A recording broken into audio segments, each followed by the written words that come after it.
So now we're going to look at justify content. And justify content is also a container property. We're going through the container properties here.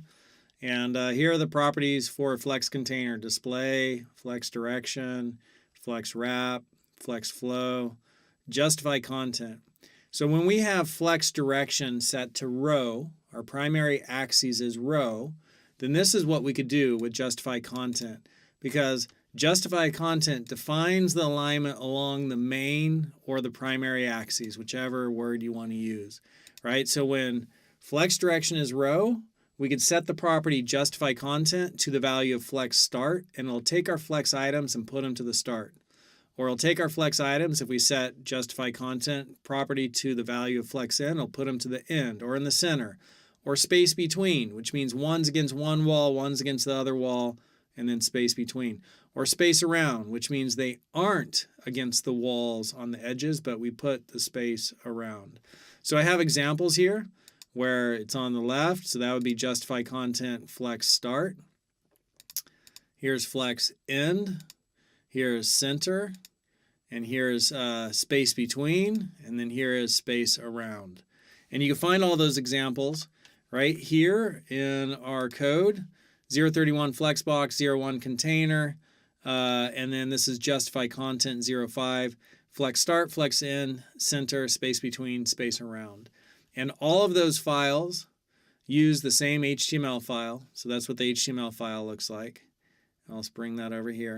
And then the CSS on those, the only thing that changes, flex flow, row wrap, right? Display flex, that's all staying the same. The only thing that's changing is justify content goes from flex start to flex end to center to space between to space around, right? Flex start, flex end, center, space between, space around. So there's space around. So that's when it's all set to row. What about when we set this to column? So column wrap, justify content, flex start, flex end, center, space between, and I have one more file, so I'm going to just close this so I could see it. 1, 2, 3, 4, 5. Cool. And space around. What about when it's a column? It looks like this: flex start, flex end, center, space between, space around. And so I gave this body, I gave it a height of 700, so there's actually room to move in that height area. You can move to the bottom, move to the top, move to the center, right? So that's what I did with that. And then when I organize this, I just did the property and then the values: flex start, flex end, center, space between, space around. And for each of those, there's the situation where it's a row. You know, flex direction is a row and flex direction is a column. But notice what's happening here.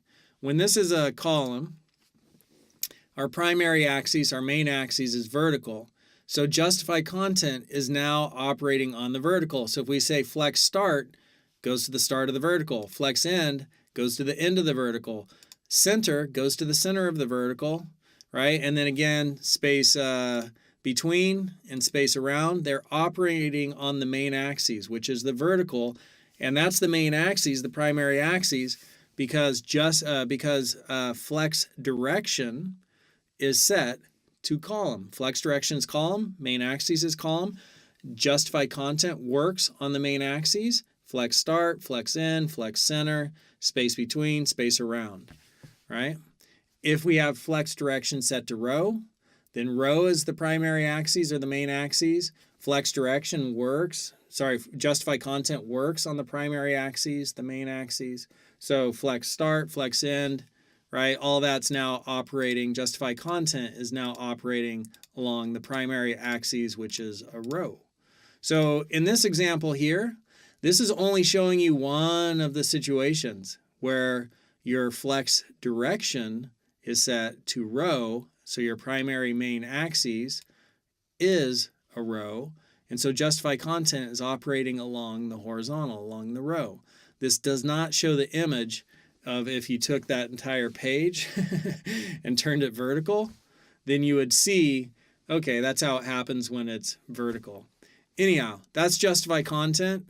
And if you're working with containers and thinking about containers, right, like this is what I did at that beginning example when we were like, hey, so let's say we have a header. Let me close all this and go back to live coding. And making a flex container, was it this one? No, it was this one. So we had a header with 2 divs, and the CSS on that, split vertically, was make the header a flex container. That's a flex container. These are now flex items, right? And then flex direction is going to be row, and because that's the default, and flex wrap is no wrap, that's the default. And we did justify content, space between. And so space between, put them each at each end. And justify content works on the main axes. Burn that into your head. Justify content works on the main axes, the primary axes. What is the primary axis? Well, what is the flex direction? If flex direction's row, primary axis is row. If flex direction's column, primary axis is column. So you just have to like burn that into your head. Justify content works on the main axes. Justify content works on the primary, the main axes. What is the primary, the main axes? Let's look to flex direction. If it's flex direction row, then that's the primary main axis. Column, that's the primary main axis. So that's something where it kind of like takes students a minute to kind of like get, or a couple of weeks sometimes, to get their heads around this. But these are the essentials of Flexbox. Container and items, right? Here's your container. You set a container with the property display and the value flex. And then all of the immediate direct children are flex items within that container. You can now start applying properties to the container and to the items. Here we're seeing the properties for the container and the items, right? And then some of the properties you could set on the container are like flex direction. Is it a row or is it a column, right? We could also do flex wrap, so flex wrap, is it wrap or no wrap? But the flex direction, row or column. And then justify content is going to allow you to position things, and justify content works on the primary, the main axes. What is the primary or main axes? Well, what is flex direction? Flex direction is a row, then primary main axis is a row. Flex direction is a column, then primary main axis is a column. And all this, if it's a row, this is how it will position elements. But if it's a column, then flex start is going to be at the top. Flex end is going to be at the bottom. Flex center is going to be in the vertical center. So that's how you have to think about that and get that to work. Play with some examples. We got some hands-on examples coming up where you get to play with that and work it, because when you start working with it, it starts to make sense.